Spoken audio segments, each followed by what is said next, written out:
क्या आप एक हेलीकॉप्टर पेरेंट हैं? आप ये सवाल पूछेंगे हेलीकॉप्टर पेरेंट क्या होता है। हेलीकॉप्टर पेरेंट वो होता है जो अपनी इच्छाओं को, अपनी डिज़ायर्स को अपने बच्चों के ऊपर थोपता है और ये नहीं सोचता उसका अपने बच्चे पे क्या असर हो रहा है।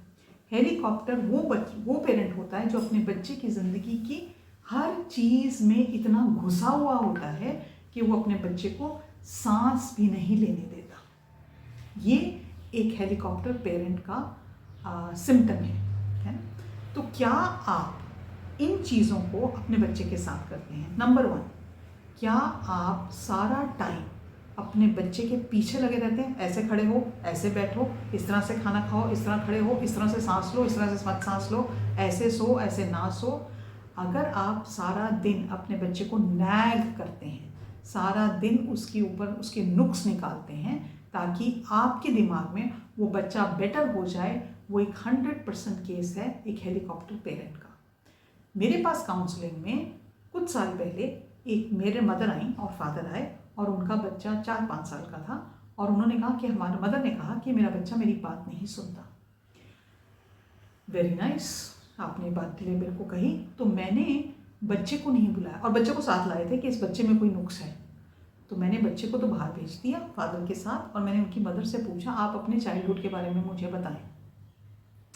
तो उसकी बच्चे की मदर ने ये बताया कि मैम जब मैं छोटी थी मुझे कुछ ना कुछ करना पड़ता था ताकि मेरे मम्मी पापा मेरी प्रशंसा करें और मैं चाहती हूँ कि मेरा बिना कहे हुए मैं अपने बच्चे को ऐसे ट्रेन करूँ कि वो कोई गलती ना करे।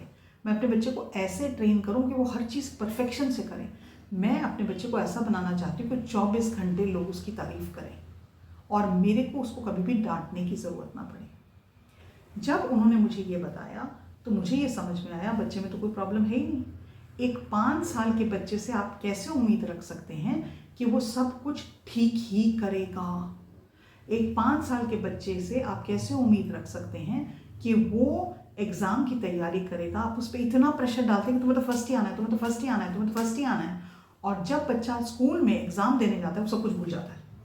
वो 5 साल का है, ये उम्र उसकी खेलने की है, ये उम्र उसकी मोटर स्किल्स डेवलप करने की है, ये उम्र एग्ज़ाम में फर्स्ट आने की नहीं है। और आपके प्रेशर से, आपकी महत्वाकांक्षा की वजह से वो बच्चा इतना प्रेशर नहीं ले पाता और इसलिए सब कुछ जाके भूल जाता है। घर में वो इसलिए याद रखता है क्योंकि आप अगर उसको वो सही जवाब नहीं देगा एक भी क्वेश्चन का, आप उसको पकड़ के पीटेंगे, आप उस पर चिल्लाएंगे, तो वो अपने दिमाग को इतना प्रेशराइज करता है मुझे याद रखना है, मुझे याद रखना है, मुझे याद रखना है, ताकि जब आप उससे सवाल पूछते हो वो आंसर देता है।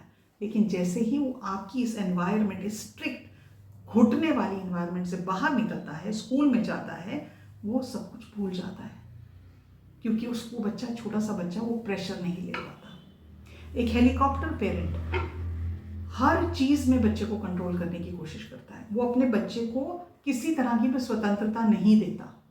वो कितना खाना खाएगा, वो कितनी आइसक्रीम खाएगा, वो कितनी बच्चों से, कौन से बच्चों से बात करेगा, वो कितने घंटे खेलेगा, वो सेकेंड बाय सेकेंड अपने बच्चे का रूटीन कंट्रोल करने की कोशिश करते हैं।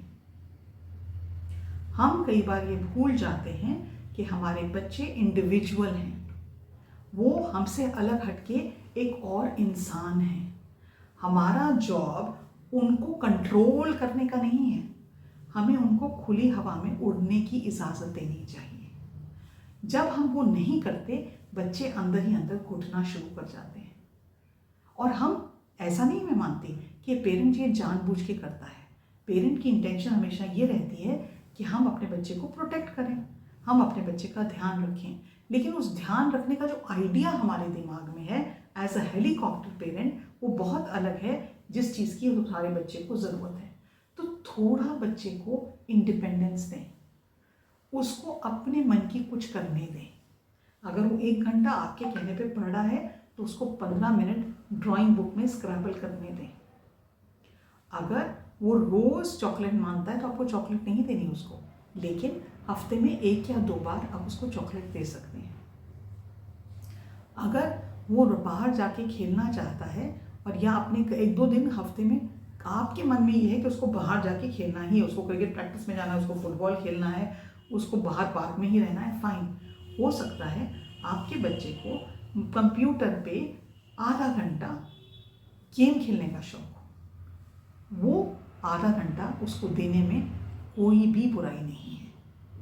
तो उसकी इंडिपेंडेंस को हमें बढ़ावा देना है, हमें उसको अपने ऊपर डिपेंड नहीं करना है। तीसरी चीज़, कई बार हम अपने बच्चों पे ओवर एम्फसाइज करते हैं कि हमारे बच्चे को अचीवर बनना है। मेरे बच्चे को तो डॉक्टर ही बनना है, मैं डॉक्टर हूँ, मेरे बच्चे को डॉक्टर बनना है, मैं इंजीनियर हूँ, मेरे बच्चे को इंजीनियर बनना है, मैं आर्किटेक्ट हूँ, मुझे मेरे बच्चे को आर्किटेक्ट ही करना है, आर्किटेक्चर ही करना है। जब मैं टीचर थी तो 10th स्टैंडर्ड CBSE बोर्ड में पढ़ाती थी। उसके बाद बच्चे 11th या 12th में सब्जेक्ट ऑप्शन लेते हैं डिपेंडिंग ऑन उनके 10th स्टैंडर्ड में क्या मार्क्स आते हैं। रिसेंटली मैंने ये देखा, बहुत सारे बच्चे 11th स्टैंडर्ड में जब जाते हैं तो वो अपनी पढ़ाई के बारे में तो अटेंशन लेना बंद ही कर देते हैं, जो CBSE बोर्ड की क्लास की पढ़ाई, क्योंकि वो IIT की कोचिंग, IIM की कोचिंग, MBBA क्या नाम है उसका, एक पर्टिकुलर एग्ज़ाम आता है जो MBBS मेडिकल कॉलेज में एडमिशन की, नीट इंजीनियरिंग कॉलेज की, उसकी तैयारियां करनी शुरू कर देते हैं, उसके लिए कोचिंग क्लासेस में जाने शुरू कर देते हैं। और आपको क्या ये मालूम है, इंडिया में सबसे ज़्यादा चाइल्ड सुसाइड रेट कोटा जैसी जगहों में आज से आता है या IIT से आता है, क्योंकि बच्चे वो प्रेशर से झेल नहीं पाते। पेरेंट्स उनको ये फोर्स तो करते हैं कि तुम्हें तो IIT ही ज्वाइन करनी है, तुम्हें तो डॉक्टर ही बनना है, तुम्हें तो इंजीनियर ही बनना है, लेकिन ये भूल जाते हैं कि क्या आपके बच्चे में वो डिज़ायर है, क्या आपके बच्चे में वो कैपेबिलिटी है, क्या आपके बच्चे में वो क्षमता है कि वो सारा प्रेशर डील कर सकता है। आपकी ज़िंदगी की प्रायोरिटी ये है कि बच्चा वो सब करे जो आप चाहते हैं, या आपकी ज़िंदगी की प्रायोरिटी ये है कि मेरा बच्चा जो भी करे वो खुश रहे, वो हेल्दी रहे और उसकी लॉन्ग लाइफ हो। ये सवाल आपको अपने आप से पूछना है कि मैं अपनी ज़िंदगी में अपने बच्चे को सब कुछ कंट्रोल करना चाहती हूँ, अपने बच्चे को अच्छी ज़िंदगी देना चाहती हूँ, क्योंकि आपके आइडिया में आपके बच्चे को तो अकल ही नहीं है, बच्चे को तो इतना पता ही नहीं है कि वो अपने लिए कोई डिसीजन ले सकता है। आप ये मानते हैं कि बच्चा इनकेपेबल है कोई भी डिसीजन लेने के लिए, तो आपने उसका हाथ पकड़ना है, चाहे वो 20 साल का हो गया है, चाहे वो 25 साल का हो गया है। ऐसा करने से हम कहीं पे अपने बच्चों को बुरी तरह से फेल करते हैं, क्योंकि हम उनको, जैसे कि पंखुड़ी होती है फूल की, वो खिलती है, हम तो उसका गला वहीं दबा देते हैं। एक और कैरेक्टरिस्टिक जो एक हेलीकॉप्टर पेरेंट का होता है वो ये है, मान लीजिए आपके बच्चे के 100 में से आपको ये उम्मीद थी 98% मार्क्स आएंगे और आपके बच्चे के मार्क्स आते हैं 94, 4 मार्क्स का फ़र्क है। लेकिन आपकी सारी जिंदगी, सारी दुनिया बिखर जाती है क्योंकि आपके बच्चे के मार्क्स 98 नहीं आए। You cannot handle the failure of 4 marks of your child. You completely lose it. आपको लगता है मेरी तो ज़िंदगी बर्बाद हो गई, मेरी फ्रेंड के बच्चे के 98 मार्क्स आ गए और मेरे बच्चे के 94 आए, और आप उसको लेके इतने टेंस हो जाते हैं, इतना स्ट्रेस हो जाते हैं कि आप अपने बच्चे के वो 94 मार्क्स अप्रिशिएट करना भूल जाते हैं, क्योंकि आप कंप्लीटली फोकस्ड हैं उसके 98 मार्क्स पर। आपकी एबिलिटी उसके इस फेलियर को हैंडल करने की है ही नहीं, आपने वो मसल ही डेवलप नहीं किया, क्योंकि आपको ये लगता है सारी दुनिया वैसे चलेगी जैसे आप चाहते हैं, आपके बच्चे के बिल्कुल वैसे मार्क्स आएंगे जैसे चाहते हैं, तो आपको लगता है दुनिया ने मेरे साथ क्या कर लिया, मेरे बच्चे ने मेरे साथ इतनी बड़ी नाइंसाफ़ी कर दी कि उसके 94 मार्क्स आ गए, उसके 98 नहीं आए। मैं तो इस चीज़ को झेल नहीं सकती। मैं तो इस चीज़ से, मैं अपने दोस्तों को कैसे कहूँगा कि भैया, मैं अपनी शक्ल कैसे दिखाऊंगा कि मेरे बच्चे के मार्क्स तेरे बच्चे से 4 मार्क्स कम आ गए। तो आपका सारा सेल्फ रिस्पेक्ट, सेल्फ कॉन्फिडेंस, आपकी एबिलिटी टू बिहेव नॉर्मली उस 4 मार्क्स में धर चुका है, बिकॉज आपने ये सोच लिया, आपके बच्चे ने नहीं, आपने ये सोच लिया कि आपके बच्चे के 98 मार्क्स से कम आ ही नहीं सकते, और अगर आ गए तो आपका बच्चा तो बिल्कुल यूजलेस है। आपने अपने बच्चे को लिटरली दांव पे लगा दिया 4 मार्क्स की वजह से। क्या आपको ये करना चाहिए? क्या ये सही तरीका है पेरेंटिंग का? क्या आपको लगता है कि ऐसा करने से आपके बच्चे के 98 मार्क्स आ जाते हैं? मैं कभी भी कहीं ये नहीं कह रही कि हमें अपने बच्चों को डिसिप्लिन करना चाहिए, हमें अपने बच्चों को स्ट्रक्चर देना चाहिए, हमें अपने बच्चों को गाइड करना चाहिए। ऑफ कोर्स करना चाहिए, हम नहीं करेंगे तो कौन करेगा। लेकिन हर चीज़ की एक क्षमता होती है, एक बाउंड्री होती है। जब हम अपनी महत्वाकांक्षा, अपनी डिज़ायर्स, अपना तरीका अपने बच्चों पे लागू करते हैं तो कहीं पे हम अपने बच्चों को खिलने नहीं देते, कहीं पे हम अपने बच्चे को स्टाइफल कर देते हैं, कहीं पे हम अपने बच्चों को उनकी अपनी ज़िंदगी जीने की क्षमता को छीन लेते हैं। एक हेलीकॉप्टर पेरेंट बनना आपके बच्चे की ज़िंदगी को कहीं ना कहीं ख़त्म करता है। एक और चीज़ जो बहुत है हेलीकॉप्टर पेरेंट्स करते हैं, जो एज अ टीचर मुझे पता है, मेरे पास कई ओवर द ईयर्स मैंने 22-23 साल तक टीचिंग का प्रोफेशन किया है। पेरेंट टीचर मीटिंग में देयर विल बी पेरेंट्स जो बच्चे की नोटबुक्स लाते थे, मैं मजाक नहीं कर रही, वो लिटरली बच्चे की होमबुक की नोटबुक्स लेके आते थे। उनको ये अंदाज़ा नहीं होता था कि इस टीचर को 38 पेरेंट्स से मिलना है और हर पेरेंट के क्वेश्चंस का जवाब देना है। वो टेस्ट पेपर्स और नोटबुक्स लेके आते थे और ओवरली इंडल्ज करते थे। आपकी क्लासरूम में क्या होता है मैम, आप कितने बजे क्लासरूम में आती हैं और आप कितना टाइम लगाती हैं मेरे बच्चे के टेस्ट पेपर को चेक करने के लिए? मैम आपने देखा ये इस सेंटेंस में मेरे ख्याल से मेरे बच्चे ने ठीक लगा, आपने गलती की है। अच्छा मैम एनुअल फंक्शन आ रहा है तो मेरे ख्याल से लीड रोल मेरे बच्चे को ही मिलना चाहिए। अच्छा मैम ऐसे करते हैं कि आप मेरे को वो सारी बुक्स के नाम दे दीजिए जो मेरा बच्चा एक्स्ट्रा टाइम में पढ़ सकता है, so that my child comes first in the class. It is not about the child. आपका ओवर इंटेलिजेंस टीचर को ट्रबल कर रहा है, आपका ओवर इंटेलिजेंस आपको ट्रबल कर रहा है, और मोस्ट इम्पॉर्टेंटली आपका ओवर इंटेलिजेंस आपके बच्चे को ट्रबल कर रहा है। आप अपने बच्चे को एम्बैरस कर रहे हैं, क्योंकि पेरेंट टीचर मीटिंग में यूजुअली बच्चे भी साथ आते हैं, तो बच्चे को आप एम्बैरस करें। आप कभी नोटिस करिएगा, आपका बच्चा देख रहा होगा इधर से इधर देख रहा होगा, क्योंकि उसको समझ में नहीं आ रहा कि आप कर क्या रहे हैं। एंड सेकेंडली जब आप ऐसे बिहेव करते हैं, उसका अदर एक्सट्रीम ये है, आप अपने बच्चे को एक सेंस ऑफ इंटाइटलमेंट देते हैं कि अरे यार ये तो टीचर है, क्या है, इसको क्या पता है, मेरे पापा मम्मी को सब कुछ पता है। सो कहीं पे टीचर का रिस्पेक्ट खत्म होता है। अगर आप इतने ज़्यादा, मेरी एक फ्रेंड थी, उन्होंने तो एक पेरेंट को बोल भी दिया, मेरी कुलीग थी स्कूल में जहाँ पढ़ाती थी, उन्होंने कहा जी अगर आपको लगता है कि आप हमसे कहीं ज़्यादा अच्छा अपने बच्चे को घर पे पाल सकते हैं ना, प्लीज़ आप इस बच्चे को स्कूल से निकाल दीजिए, क्योंकि एज अ टीचर मैं वो सब कर रही हूँ जो मेरी कैपेसिटी में है आपके बच्चे के लिए करना। लेकिन अगर आपको इतना लगता है कि हम कुछ कर ही नहीं रहे, तो may be it's a better idea आप स्कूल से बच्चे को निकाल लें। ऐसा करने से आप टीचर की इंसल्ट कर रहे हैं, वो तो एक बात है, तो बच्चे को ये समझ में आता है कि टीचर तो, मेरे पापा तो फीस देते हैं, और पेरेंट्स ये एक्चुअली बोलते हैं स्कूल में जाके, पेरेंट टीचर मीटिंग में जाके ये बोलते हैं हम इतनी फीस दे रहे हैं तो चीज़ें हमारे हिसाब से होनी चाहिए। ऐसी कन्वर्सेशंस मैंने स्कूलों में सुनी हैं। पेरेंट्स लिटरली जाके कहते हैं पैसे तो हम दे रहे हैं, आपकी सैलरी तो हम देते हैं, तो अगर हम आपकी सैलरी देते हैं तो आप कर क्या रहे हो, आपको वही करना है जो हम चाहते हैं। स्कूल की बात तो आई गई हो जाएगी, बच्चा उस स्कूल में रहेगा नहीं रहेगा, ग्रेजुएट कर जाएगा।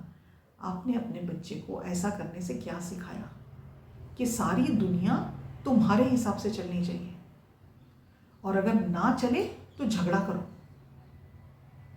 ना चले तो टैंट्रम थ्रो करो, ना चले। अभी रिसेंटली मैं कहीं जा रही थी एंड हुआ क्या कि हम लोग गाड़ी में थे और हमारे पीछे से एक जना ओवरटेक करने की कोशिश कर रहा था, तो उसको ओवरटेक करने नहीं दिया, उसने आगे जाके हमारी गाड़ी के आगे अपनी गाड़ी लगाई और गाड़ी में से उतर के आया। 18-19 साल का बच्चा था और उसने भरपूर तरह से गालियां दी और ये कहा तुम जानते हो मैं कौन हूँ, मैं कमिश्नर का बेटा हूँ, मैं कमिश्नर का बेटा हूँ, मैं तेरे को देख लूँगा, तू बाहर तो निकल। और इस तरह से उस 18 साल के बच्चे ने बात की। अब सोचने की बात ये थी कि ये बच्चा अपनी माँ के पेट से ये तो सीख के नहीं आया ना मुझे बड़े लोगों से ऐसे बात करनी है। उसके माइंड में ये है क्योंकि मैं कमिश्नर का बेटा हूँ तो मैं जो चाहे कर सकता हूँ और किसी को भी जाके ओवरटेक कर सकता हूँ, सारे रूल ब्रेक कर सकता हूँ क्योंकि मेरे पापा तो कमिश्नर हैं। ये चीज़ें हम अपने बिहेवियर से अपने बच्चों को सिखाते हैं। हमारे बच्चे जैसे बिहेव करते हैं, जैसे इंसान बनते हैं, हमसे सीखते हैं। वो आउटसाइड सोसाइटी का इन्फ्लुएंस है, मेरे मानने में वो 25 से 30% है। 70% बच्चा वो सीखता है जो वो अपने घर में देखता है। अगर आप एक हेलीकॉप्टर पेरेंट हैं तो हाई टाइम है कि आप ये फिगर आउट करें कि आपने अपने बच्चे को कैसे बड़ा करना है। क्या आपने अपने बच्चे को उतने ही घंटे खेलने देना है, उतने ही मार्क्स आएंगे तो मैं खुश होऊंगा, इससे कम आएंगे तो नहीं खुश होऊंगा। आपका बच्चा कोई कॉन्सर्ट देखने जाना चाहता है तो आप उसी कॉन्सर्ट में लेके जाएंगे जिसमें वो जाना चाहता है। जैसे मेरे एक काउंसलिंग का केस आया था, जब तो फादर जो हैं उनको क्लासिकल इंडियन म्यूज़िक बहुत अच्छा लगता है और उस बच्चे का रुझान क्लासिकल वेस्टर्न म्यूज़िक में है। तो एक दिन वो आए और उसको बच्चे को पता नहीं चला कि बच्चा क्या कर रहा है। वो एक बीथोवन का म्यूज़िक सुन रहा था हेडफोन्स लगा के। फादर पीछे से आए और उन्होंने वो उठाया और उन्होंने अपने कानों में लगाने के लिए सुना कि ये क्या सुन रहा है। और जब उन्होंने देखा कि ये तो क्लासिकल इंडियन म्यूज़िक नहीं सुन रहा, ये तो क्लासिकल वेस्टर्न म्यूज़िक सुन रहा है, उन्होंने वो $250 के या $300 के हेडफोन्स निकाले और ज़मीन पे दे मारे कि तुम्हारी हिम्मत कैसे हुई कि तुम क्लासिकल इंडियन म्यूज़िक नहीं सुन रहे। आपको मालूम है उस बच्चे ने म्यूज़िक सुनना बंद कर दिया। जो उसको एक गिफ्ट था, एक शौक था, एक हॉबी थी और हम सब कहते थे कि ये बच्चा आगे जाके तो म्यूज़िक डायरेक्टर बनेगा, एक म्यूजिशियन बनेगा क्योंकि इसको इतनी बड़ी टैलेंट है इस चीज़ में। लेकिन वो एक इंसिडेंट ने उस बच्चे का म्यूज़िक से हमेशा के लिए नाता तोड़ दिया। ये याद रखना कि हमारे बच्चे हमको मिलते हैं इसलिए नहीं मिलते कि हमें उन्हें कंट्रोल करना है और हमारी महत्वाकांक्षाओं को पूरा करना है। हमारे बच्चे हमारी ज़िंदगी में आते हैं अपनी ज़िंदगी लेके, अपना एक फ्यूचर लेके, अपने कुछ संस्कार लेके। हमारा काम ये है कि हम उन संस्कारों को बढ़ावा दें, हम उनको गाइड करें, हम उनका गला मत घोटें। मैं उम्मीद रखती हूँ कि अगर आपको ये लगता है कहीं से भी कि आप एक हेलीकॉप्टर पेरेंट हैं तो कुछ ध्यान दें, कुछ इसके बारे में सोचें और ये सेल्फ रिफ्लेक्ट करें कि आपकी महत्वाकांक्षा कि हर चीज़ आपके हिसाब से होनी चाहिए वो आपके बच्चे की ज़िंदगी को कितनी बुरी तरह से कुचल रही है।